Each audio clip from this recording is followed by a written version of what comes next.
What is balance, really? There seems to be a deep misunderstanding in the conventional wisdom of the meaning of balance. A lot of the time, these misunderstandings are part of a joke and are made deliberately. However, as Daniel Kahneman showed in his book Thinking Fast and Slow, if you repeat something enough, you eventually are led to believe that it's true, even if you knew that it was false to begin with. Familiarity is not easily distinguished from truth. So, all the times you encounter the idea that eating a cake and a salad is a balanced diet makes you more likely to believe it and less likely to understand why you're 245 pounds. The truth is, a balanced diet does not include cake. Cake, compared to all other foods you could eat, is bad for you, and salad is good. Balance does not mean weighing good against bad, or good against evil. Balance is good, and this is the fundamental misunderstanding. In Taoist philosophy, yin and yang do not represent good and bad, nor do they represent good and evil. Yin and yang are two sides of the same coin, both sides needing to exist in order for either to. Take order and chaos as an example. The existence of order is not good or bad, nor is the existence of chaos. However, complete order, as in a society that has 100% order and 0% chaos, would be very bad. Likewise, complete chaos would also be bad. Balancing the two forces creates goodness.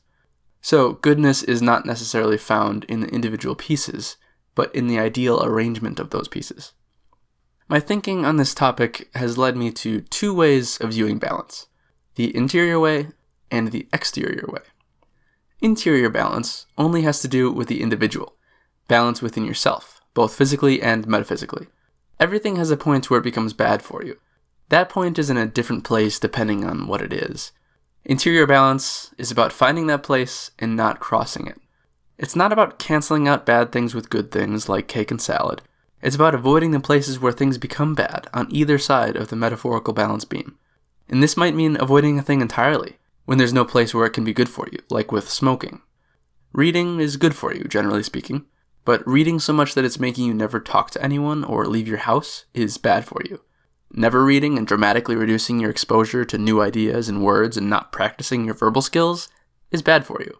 So you've got to find the perfect spot between the two, or at least a sufficient spot. Interior balance is about making sure everything you do does not cross the threshold from good to bad.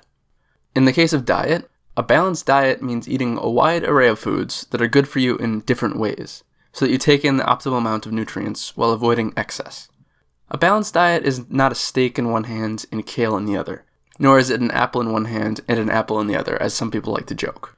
A balanced diet is broccoli in one hand and an orange in the other. Exterior balance has to do with your effects on the world around you. Any activity you do that impacts something else. Exterior balance is finding the right spot between good for me and good for you, or good for him and good for her. Essentially, it is fairness. It's morality. I have much more to say on the subject of morality, but I'll save that for another time. Some things are good for you, but bad for another, or bad for you, but good for another. To be balanced is to minimize the bad effects as much as is possible, both on yourself and others. And balance is not a single point on a line either. It is often a wide section of that line, where your actions are promoting growth and happiness in a sustainable way. There's not just one right way to do things, but many right ways to do things. Exterior balance is a very difficult and complex challenge, and practically impossible to completely achieve. As is interior balance, by the way, because you can never truly know what's best and what the effects of any given thing will be.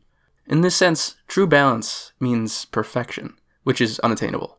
However, like all perfect things, their unattainability is no reason not to strive toward them. By striving toward them, you will only make yourself and the world around you better.